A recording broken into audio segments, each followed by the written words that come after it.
When I received that notice demanding $2,500 for violating fence regulations from the HOA, I just laughed. But when HOA President Jessica Thompson stood in front of my 12-year-old daughter and said that the smell of cattle would decrease property values in the neighborhood, my smile disappeared completely. I'm Luke Harrison, third generation living on this land, and she had just made a huge mistake. Let me tell you how this story ends. What do you think you would do if you were in my position? Leave your answer in the comments below, and don't forget to let me know where you're watching from. I guarantee this story will make you want to hear more.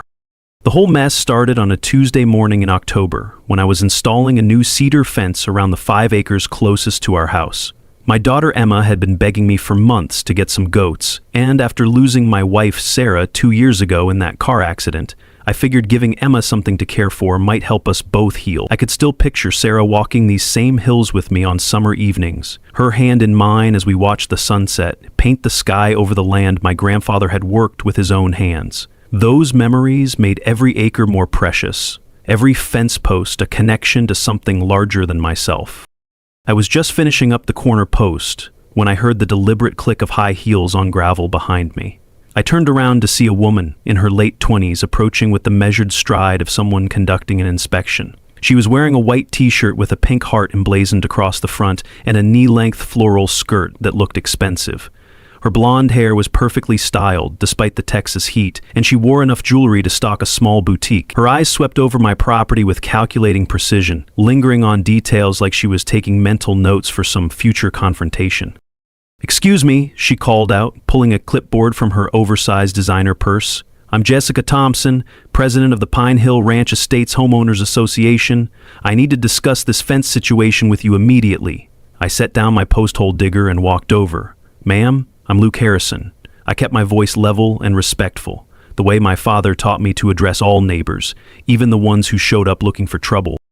Jessica flipped through papers on her clipboard with practiced efficiency. "Mr. Harrison, all properties that affect the visual appeal of our community must comply with HOA standards. This rustic fence design doesn't match our established aesthetic guidelines." She said the word rustic like it was some kind of disease, her grip on the clipboard tightening, knuckles showing white. "Mrs. Thompson, this ranch has been in my family for 3 generations, and it was here long before your subdivision was even a dream." That's when I caught the first glimpse of what lay beneath Jessica's polished exterior. For just a moment, her confident mask slipped, revealing something that looked almost like fear before she composed herself again. "We'll see about that, Mr. Harrison. The HOA has certain rights and responsibilities to maintain property values for all residents." She scribbled something on her clipboard with unnecessary force. "I'll be in touch soon." As she turned to go, my daughter Emma came running around the corner of the house, heading toward the school bus stop. Jessica stopped dead when she saw Emma, and for a heartbeat, her entire demeanor changed. The calculating coldness melted away, replaced by something vulnerable and almost longing. She watched Emma with the expression of someone seeing something they desperately wanted but couldn't have, her hand unconsciously moving to her flat stomach. But then Emma got close enough to catch the scent of the livestock, and Jessica's face hardened again, like a door slamming shut. "Honey," Jessica said, addressing Emma directly while her voice took on false sweetness. "Doesn't this smell bother you? The odor from these animals is going to make the whole neighborhood less pleasant to live in." Emma looked confused and hurt, glancing between Jessica and me, like she wasn't sure what she'd done wrong. The innocent bewilderment on my daughter's face, combined with the calculated cruelty of Jessica's words, ignited something protective and dangerous in my chest. I stepped forward, placing myself between Jessica and Emma. "Mrs. Thompson, I think this conversation is over." My voice had dropped to that quiet tone that people who know me recognize as a final warning. Jessica took an involuntary step backward, clutching her clipboard like a shield. "This isn't finished, Mr. Harrison. Not by a long shot." She clicked back down the driveway, leaving Emma and me standing there in the dust. After Emma got on the school bus, I stood there looking at that new fence, thinking about what Jessica had said, but more importantly thinking about the look on my daughter's face when a grown woman had tried to make her feel ashamed of our way of life. As I watched Jessica's white BMW disappear toward Pine Hill Ranch Estates, I had the distinct feeling that Mrs. Thompson had just chosen the wrong battle with the wrong man. 3 days later, I found an official violation notice taped to my front door. The $2,500 fine was bad enough, but the threat at the bottom really got my attention. Continued violations may result in property seizure proceedings. I read that line twice, then started laughing, despite the anger building in my chest. Either Jessica Thompson had no idea what she was talking about, or she was betting that I didn't know my rights. Jessica had clearly spent considerable time crafting this notice, and I could picture her sitting at her pristine dining room table, probably with legal websites open on her laptop, carefully selecting the most intimidating language she could find. The paper was expensive letterhead, and every word had been chosen to maximize fear and compliance. Her hands had probably trembled slightly as she signed her name at the bottom. Not from nervousness, but from the adrenaline rush of someone who believes they are about to win a decisive victory. I spent that evening in my father's old office, going through the box of property documents he'd kept since I was a kid. Birth certificates, marriage licenses, tax records. And there it was. The original deed to our 40 acres, signed and sealed in 1962. The ranch predated the Pine Hill development by 50 years, which meant the HOA had about as much authority over my property as they did over the phases of the moon. I made copies of everything, then sat down to write a response that would make my position crystal clear. The next morning, I hand-delivered my letter to Jessica's house. That massive 2-story colonial that looked like it belonged in a magazine spread rather than rural Texas. Every blade of grass was cut to identical height, every shrub trimmed to mathematical precision. When Jessica opened the door, she was wearing yoga pants and another designer t-shirt, but her hair was still perfectly styled, even though it was barely 8 in the morning, suggesting she'd been up early, probably worrying about how I might respond. "Mr. Harrison," she said, her voice dripping with fake politeness that barely concealed her satisfaction. I handed her the envelope containing my response, along with copies of all the relevant property documents. "Mrs. Thompson, I thought you might want to review these before this situation goes any further. You'll find that my ranch is not subject to HOA jurisdiction, and any attempt to fine me or threaten property seizure is potentially actionable under state harassment statutes." Jessica barely glanced at the documents before handing them back with a dismissive gesture. The papers might as well have been blank for all the attention she paid them. "Mr. Harrison, I don't think you understand how things work around here," she said, her voice taking on a harder edge.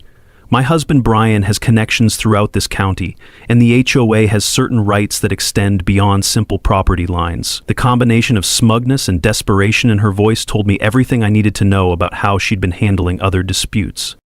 Within a week, Jessica's harassment campaign began in earnest. I started getting visits from county inspectors who looked increasingly uncomfortable as they realized they were being used as weapons in someone else's personal war. Environmental health, building inspectors, code enforcement officers, each found nothing wrong because there was nothing wrong to find, and each left shaking their head at the obvious waste of taxpayer resources. I started documenting every visit, every complaint, every interaction.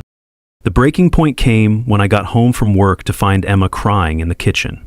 "Dad, Mrs. Thompson called the school today," she said through tears.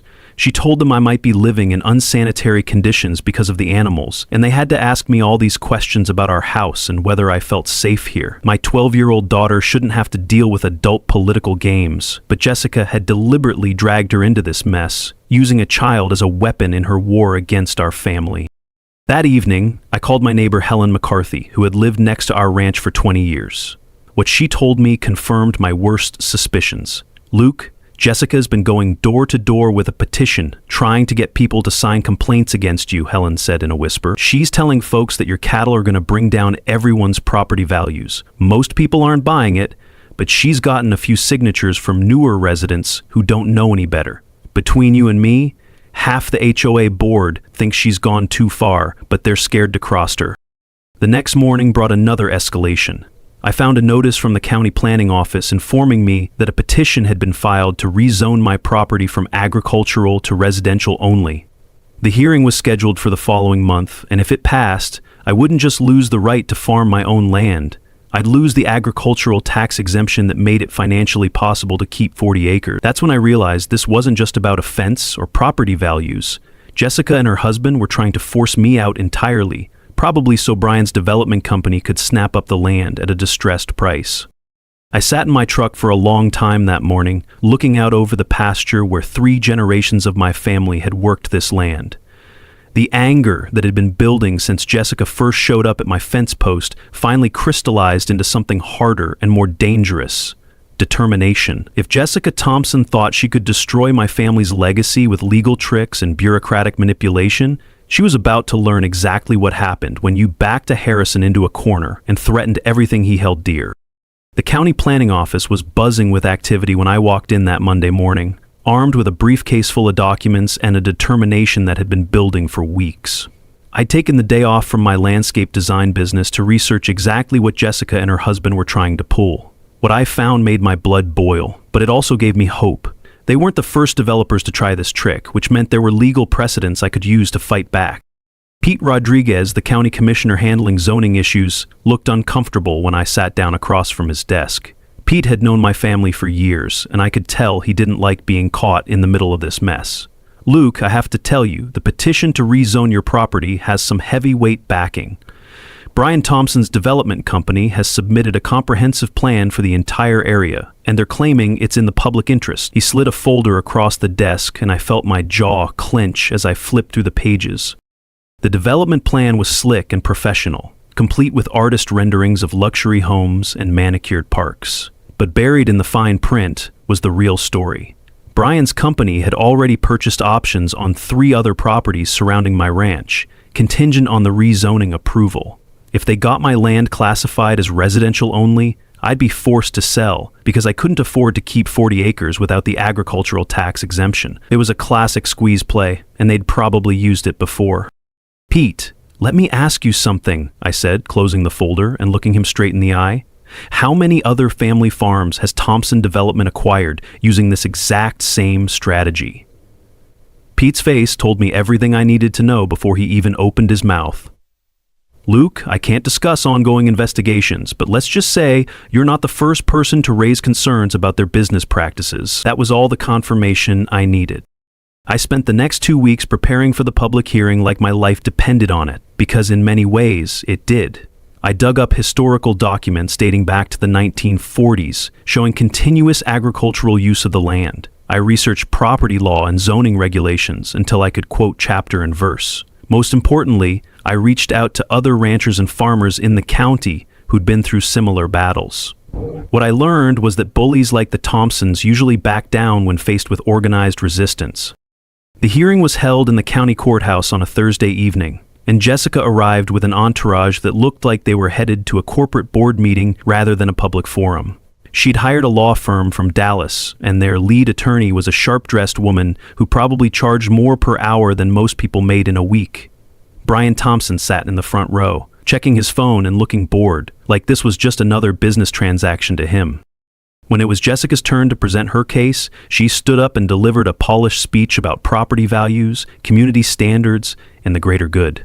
"Ladies and gentlemen, we're not trying to harm Mr. Harrison or his family. We're simply asking that all property owners in our area be held to the same standards of responsible land use." She gestured to a poster-sized chart showing declining property values in areas with mixed agricultural and residential zoning. The smell, noise, and potential health hazards associated with livestock operations are incompatible with modern suburban development. But then it was my turn, and I had 3 generations of family history on my side. I stood up slowly, looking around the room at faces I'd known most of my life. My grandfather bought this land in 1942 with money he saved working double shifts at the oil refinery. My father expanded the ranch and raised his family there, contributing to this community for over 50 years. I've been paying taxes, supporting local businesses, and raising my daughter on that land, just like generations of my family before me. I pulled out the historical documents and spread them across the table. This ranch was here before the subdivision, before the HOA, and before the Thompsons ever set foot in this county.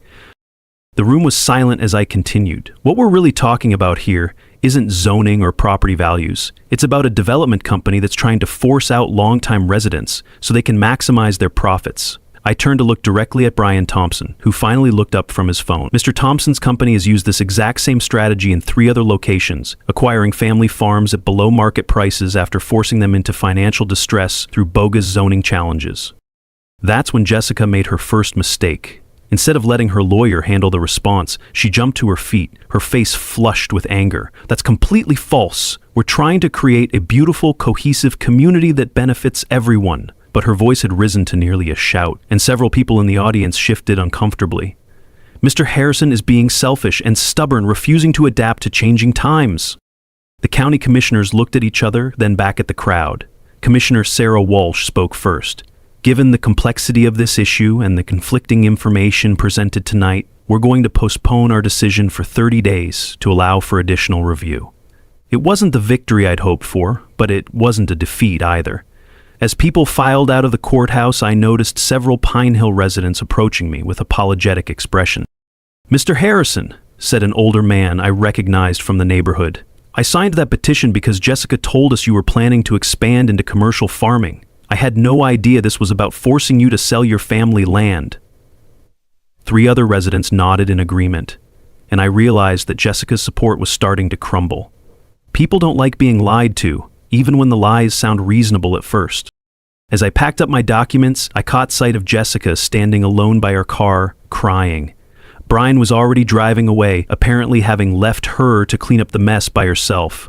For just a moment, I almost felt sorry for her.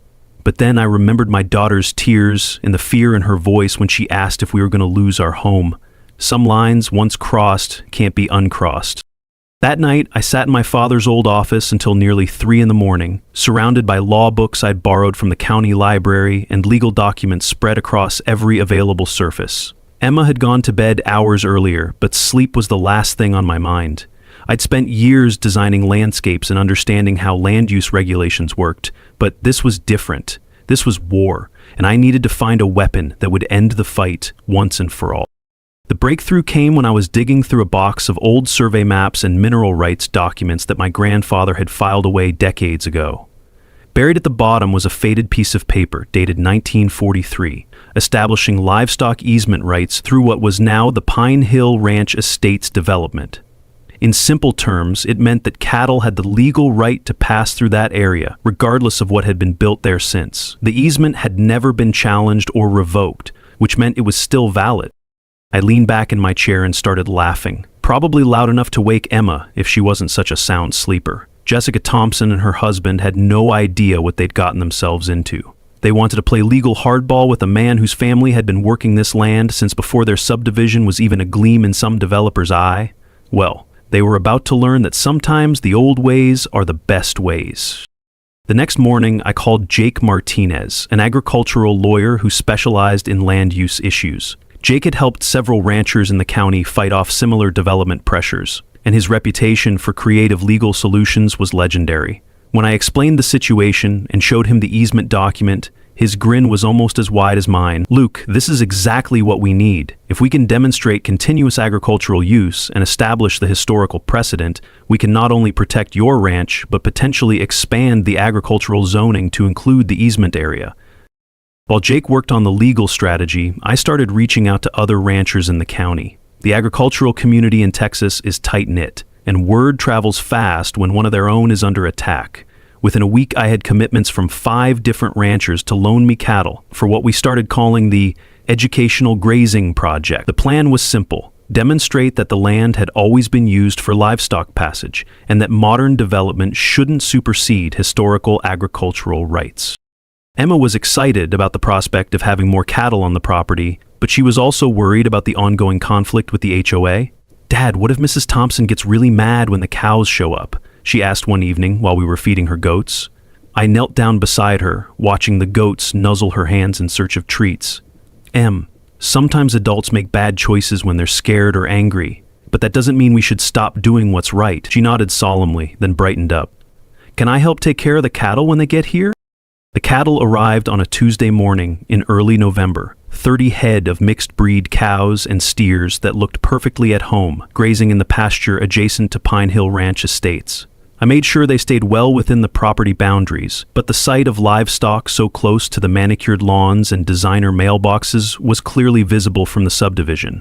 I set up a folding chair near the fence line and waited for Jessica's reaction. I didn't have to wait long.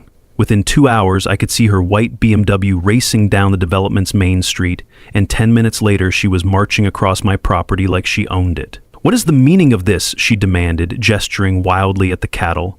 "You can't just bring a herd of cows here without permits and environmental impact studies." Her white t-shirt was already showing sweat stains despite the cool morning air, and her perfectly styled hair was starting to come undone. "Mrs. Thompson, these cattle are grazing on my property as part of a legitimate agricultural operation," I replied calmly, not bothering to get up from my chair. "All permits and health inspections are current and up to date." What I didn't mention was that the cattle were also strategically positioned to make use of the historical easement rights should the need arise. If you have concerns about lawful agricultural activities, I suggest you contact the County Agricultural Extension Office. Jessica's face was turning an interesting shade of red that clashed with her outfit. "This is harassment. You're doing this just to spite me and the homeowners association." She pulled out her phone and started dialing furiously. "I'm calling the sheriff right now." I nodded agreeably and went back to watching the cattle graze. Sheriff Tom Bradley had known my family for 20 years, and he understood the difference between legal agricultural activities and actual problems. 20 minutes later, Sheriff Bradley's patrol car pulled up to the fence line, and Tom got out with the weary expression of a man who'd been dealing with HOA disputes for far too long. "Morning, Luke, Jessica. What seems to be the problem here?" Jessica immediately launched into a tirade about livestock invasions and property rights violations, while I simply handed Tom the agricultural permits and easement documentation that Jake had prepared. Tom spent several minutes reading through the documents, occasionally glancing up at the cattle and then back at Jessica's increasingly frantic gestures. Finally, he folded the papers and handed them back to me. "Mrs. Thompson, Mr. Harrison is conducting legitimate agricultural activities on his own property. Unless these animals actually enter the subdivision or cause property damage, there's nothing illegal happening here." Jessica's mouth opened and closed like a fish out of water, but no sound came out. After Tom left and Jessica retreated to her house, I sat back in my folding chair and watched the cattle settling into their new temporary home. Phase 1 of the counterattack was complete, but this was just the beginning. I had 30 days before the zoning hearing, and I intended to use every single one of them to demonstrate exactly what historical agricultural rights meant in practice. The reaction from Pine Hill Ranch Estates was immediate and predictable. By noon, I'd counted at least 15 cars slowing down to gawk at the cattle, and several residents had actually parked along the road to take pictures. Most seemed curious rather than hostile, especially the kids, who were fascinated by the sight of real live cows practically in their backyard. Emma was in heaven, having appointed herself the official tour guide for any children brave enough to approach the fence. But Jessica Thompson was not amused. I watched from my kitchen window as she stormed from house to house, clipboard in hand, clearly trying to drum up support for some kind of emergency action. Her white BMW made at least 6 trips up and down the main street that afternoon, and each time she passed my property, she'd slow down and glare at the cattle like they were personally insulting her. The first official response came in the form of an emergency HOA meeting notice, hand-delivered to every address in Pine Hill Ranch Estates that evening. "Urgent, livestock invasion threatens property values" was printed in bold letters across the top, followed by a list of supposed health and safety concerns that would have been laughable if they weren't so obviously desperate. The meeting was scheduled for 7 o'clock the following evening, and all residents were strongly encouraged to attend. I decided to attend as well, not as a resident, but as an interested neighbor who wanted to understand the community's concerns. The meeting was held in Jessica's oversized garage, which had been converted into a makeshift conference room, complete with folding chairs and a projection screen. About 25 people showed up, which represented maybe half the households in the development. Jessica stood at the front of the room, wearing a navy blue blazer over her usual designer t-shirt, trying to project authority and professionalism. "Thank you all for coming on such short notice," she began, her voice tight with barely controlled stress. "As you all know, we're facing an unprecedented threat to our community's peace and property values." She clicked a remote, and the projection screen lit up with what appeared to be a PowerPoint presentation titled "Agricultural Encroachment, a Clear and Present Danger." The next 20 minutes were a masterclass in fear-mongering and creative interpretation of facts. Jessica presented statistics about disease transmission from livestock, property value impacts of agricultural odors, and the supposed correlation between cattle operations and increased insect populations. She talked about noise pollution from bellowing animals and the potential for property damage from wandering herds. It was impressive in its thoroughness and completely divorced from reality. When she finished her presentation, Jessica opened the floor for questions and comments. An elderly man in the front row raised his hand immediately. "Jessica, I drove by the Harrison place this morning and those cattle look perfectly healthy and well behaved. My grandkids were excited to see them. Are we sure this is really a problem?" Several other residents nodded in agreement, and I could see Jessica's confidence starting to crack. "Mr. Peterson, I understand your grandchildren might find the animals entertaining, but we have to think about the long-term implications," Jessica replied, her voice rising slightly. "Today it's 30 cows, but what happens when it's 100? What happens when we have commercial feedlots and slaughterhouses moving into the neighborhood?" The slippery slope argument was a classic, but it wasn't landing with her audience the way she'd hoped. A younger woman near the back raised her hand. "Has anyone actually talked to Mr. Harrison about his plans? I mean, has he said anything about expanding his operation or causing problems for the neighborhood?" The question hung in the air for a moment, and Jessica's face flushed red. "That's not the point, Karen. The point is that we can't allow agricultural activities to dictate the character of our residential community." That's when Helen McCarthy stood up. Helen was in her late 60s, a retired teacher who'd lived next to my ranch for 20 years, and she commanded respect in any room she entered. "Jessica, I've been Luke Harrison's neighbor since before this development was even built. His family has been nothing but respectful and responsible with their land use. This presentation makes it sound like he's running some kind of industrial farming operation, when the reality is that he's got a few dozen cattle grazing on pasture that's been used for livestock for over 60 years. The room erupted in whispered conversations, and I could see the tide turning against Jessica's fear campaign. She tried to regain control by calling for a formal vote on a resolution demanding that I remove the cattle immediately, but the motion failed by a vote of 12 to 8 with 5 abstentions. As people filed out of the garage, several residents approached me with apologetic expressions and offers of support. Walking back to my truck, I felt a mix of satisfaction and anticipation. Jessica had overplayed her hand, turning what could have been a legitimate community discussion into a transparent attempt at manipulation. But I knew this was far from over. If anything, her failure at the HOA meeting would make her more desperate, and desperate people make dangerous decisions. The next morning brought confirmation of my prediction. I found a notice from the county planning office informing me that my petition to extend agricultural zoning had been approved for public review. The hearing was scheduled for 2 weeks away, and I had until then to make my case for why historical agricultural rights should take precedence over modern residential development. Jessica had wanted a fight, and now she was going to get one on my terms. The county courthouse was packed on the night of the zoning hearing, with more people in attendance than I'd seen for any local government meeting in recent memory. Word had spread throughout the agricultural community about the precedent this case might set, and ranchers had driven in from 3 counties to show their support. On the other side of the aisle, Jessica sat with her hired legal team, but I noticed that Brian Thompson was conspicuously absent. Jessica had clearly spared no expense for this final showdown.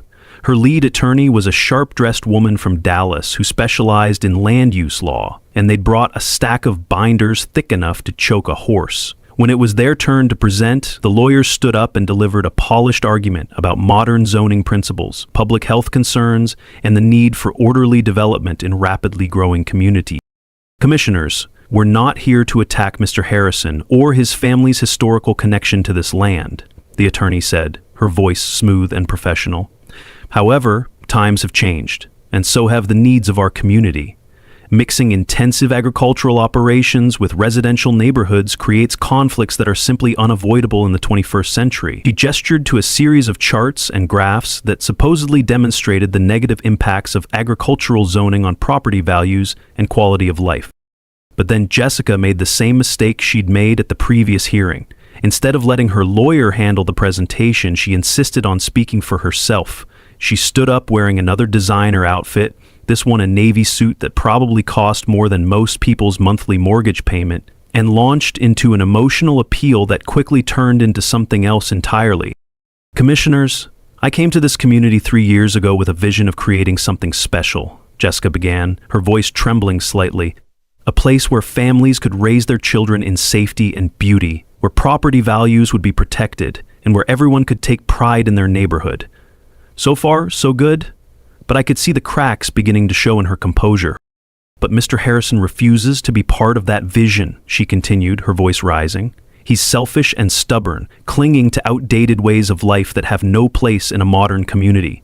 He's using his cattle as weapons, deliberately placing them where they'll cause maximum disruption to our peaceful neighborhood.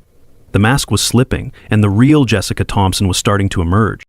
I've worked tirelessly to make Pine Hill Ranch Estates the kind of place people want to live, the kind of place that attracts successful families and maintains property values. But one stubborn rancher thinks his personal preferences are more important than the greater good of the entire community. By now she was practically shouting, and several people in the audience were shifting uncomfortably in their seats. When it was my turn to speak, I stood up slowly and looked around the room at the faces of people I'd known most of my life. I didn't have a team of lawyers or a stack of expensive reports, but I had something more powerful: the truth. Commissioners, 3 generations of my family have worked this land, paid taxes on it, and contributed to this community. We've never been a problem for our neighbors, and we're not a problem now. I pulled out the historical documents that my grandfather had carefully preserved and my father had passed down to me. This ranch was established in 1942, decades before there was any residential development in the area. We've maintained continuous agricultural use, followed all regulations, and respected our neighbors' rights. What Mrs. Thompson is asking you to do is punish us for existing before her subdivision was built. Then I dropped the bombshell that Jake Martinez and I had been preparing for weeks. But there's something else the commissioners need to know about this case. Mrs. Thompson's husband operates a development company that has used identical tactics in 3 other locations to force family farms off their land at below market prices. They file zoning challenges, create artificial conflicts, and then swoop in with purchase offers when the landowners can't afford to fight anymore. The room erupted in whispered conversations, and I could see Jessica's face turning white. Her attorney was frantically shuffling through papers, clearly caught off guard by this revelation. I continued. We've documented a pattern of harassment, frivolous complaints, and legal intimidation designed to force my family off land we've owned and worked for 60 years. This isn't about zoning or property values. It's about corporate greed and the systematic elimination of family farms. That's when Jessica completely lost her composure. She jumped to her feet, ignoring her attorney's attempts to restrain her. That's a lie. We're not trying to steal anyone's land. We just want to live in a decent neighborhood without having to smell cow manure every time we step outside. Her voice had risen to a near shriek, and tears of frustration were streaming down her face. I've put everything I have into making that community perfect, she continued, her words tumbling out faster than she could control them. I quit my job, I gave up my career, I dedicated my life to creating something beautiful, and you want to let one selfish man destroy it all because of some stupid piece of paper from the 1940s. The raw desperation in her voice was almost painful to hear, but it was also revealing in ways she probably didn't intend. Commissioner Sarah Walsh called for order and gave Jessica a moment to compose herself. But the damage was done. The mask had completely slipped away, revealing the fear, insecurity, and obsessive need for control that had been driving her crusade against my family. Several residents of Pine Hill Ranch Estates looked embarrassed, and I noticed a few of them shaking their heads in disgust. When the commissioners voted, it wasn't even close. They approved my petition to extend agricultural zoning by a vote of 4-1, with Commissioner Rodriguez abstaining due to potential conflicts of interest. The historical easement rights were recognized and enforced, which meant that livestock would continue to have legal access to graze in the areas that had been used for that purpose for over 60 years. As people filed out of the courthouse, several Pine Hill residents approached me with apologies and offers of support. Mr. Harrison, I had no idea Jessica was planning to force you out, said one woman whose children had been fascinated by the cattle. We moved here because we wanted a peaceful neighborhood, not because we wanted to destroy family farms. Others nodded in agreement, and I realized that Jessica had lost not just the legal battle, but the support of her own community. The aftermath of the zoning hearing played out faster than I could have imagined. Within a week, Jessica Thompson was removed as president of the Pine Hill Ranch Estates Homeowners Association by an emergency vote of no confidence. The HOA board, embarrassed by her public meltdown and the negative publicity it had generated, elected Helen McCarthy as interim president and immediately began reaching out to me about establishing a more cooperative relationship. But Jessica's problems were just beginning. The pattern of harassment and intimidation that we documented during the zoning fight had attracted the attention of the State Attorney General's office, which launched an investigation into Thompson Development's business practices. It turned out that Brian's company had used similar tactics in 4 other locations, systematically targeting family farms and small property owners who couldn't afford extended legal battles. Within a month, Brian Thompson was facing multiple lawsuits from landowners who had been pressured into selling their properties at below-market prices. His development company's reputation was in ruins, and several major investors pulled out of pending projects. The stress of the legal troubles, combined with Jessica's increasingly erratic behavior, proved to be too much for their marriage. Brian filed for divorce in December, citing irreconcilable differences and seeking to distance himself from his wife's actions. Jessica, meanwhile, had become something of a pariah in her own neighborhood. Most of the Pine Hill residents went out of their way to avoid her, and the few who remained supportive were primarily concerned about their own property values rather than any genuine friendship. She tried to maintain her perfect suburban lifestyle, but without Brian's income and with mounting legal bills, the facade began to crumble quickly. By spring, the for sale sign went up in front of the Thompson house, and Jessica moved out to a small apartment across town. I heard through Helen McCarthy that she'd found work at a garden center, trying to rebuild her life from scratch. Part of me felt sorry for her, but a larger part remembered the tears in my daughter's eyes when Jessica had tried to make her feel ashamed of our family's way of life. The real vindication came 6 months after the zoning hearing, when the county designated our ranch as a historical landmark. The recognition brought with it not only legal protection, but also a significant increase in property values, as the historical designation made the entire area more attractive to buyers who appreciated authentic Texas heritage. Emma was thrilled when the historical marker was installed near our front gate, commemorating 3 generations of the Harrison family's contribution to the community. But the sweetest revenge was yet to come. The agricultural zoning extension that I'd fought for turned out to have an unexpected benefit.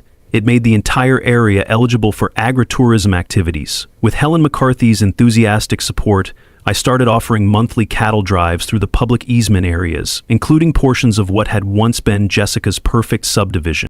The Heritage Ranch tours became wildly popular, attracting families from across the region who wanted their children to experience authentic ranch life. Emma appointed herself as the head tour guide, confidently explaining the history of cattle ranching in Texas while leading groups of wide-eyed city kids on horseback rides through the same pastures where my grandfather had worked decades earlier. The irony was not lost on anyone that Jessica's attempts to drive out agricultural activities had resulted in more cattle, more tourists, and more disruption to the suburban tranquility she'd tried so hard to preserve. But here's the thing that really surprised me. Property values in Pine Hill Ranch estates actually increased because of the heritage designation and agritourism activities. Turns out people are willing to pay extra to live next to authentic Texas history. One afternoon in late summer, I was fixing fence with Emma when I saw a familiar figure working in the garden center across the highway. Jessica Thompson was loading mulch bags for a customer, her designer clothes replaced by work clothes and a sun hat. She looked up and caught sight of me watching, and for a moment our eyes met across the distance. She raised her hand in what might have been a wave or an acknowledgement, and I nodded back. Sometimes people have to lose everything before they can find out who they really are. Emma noticed the exchange and asked me about it later that evening while we were watching the sunset from our front porch. "Dad, do you think Mrs. Thompson learned anything from what happened?" I thought about that question for a long time before answering. "I hope so, sweetheart. Everyone deserves a chance to make things right, but they have to want to change first." Emma nodded solemnly, then brightened up. "Do you think she'll ever come to one of our ranch tours?" I laughed and pulled her closer. "Now, that would be something to see." The cattle in the pasture settled down for the night, their gentle lowing mixing with the sound of crickets and the distant hum of traffic from the highway. 3 generations of my family had sat on this same porch, watching the same sunset over the same land, and now Emma would carry that tradition forward. Jessica Thompson had tried to take that away from us, but instead she'd helped us fight for it and make it stronger than ever. Sometimes the biggest battles aren't won with anger or revenge, but with patience, principle, and the courage to stand up for what's right. And sometimes, if you're very lucky, the people who try to destroy what you love end up helping you preserve it forever. From all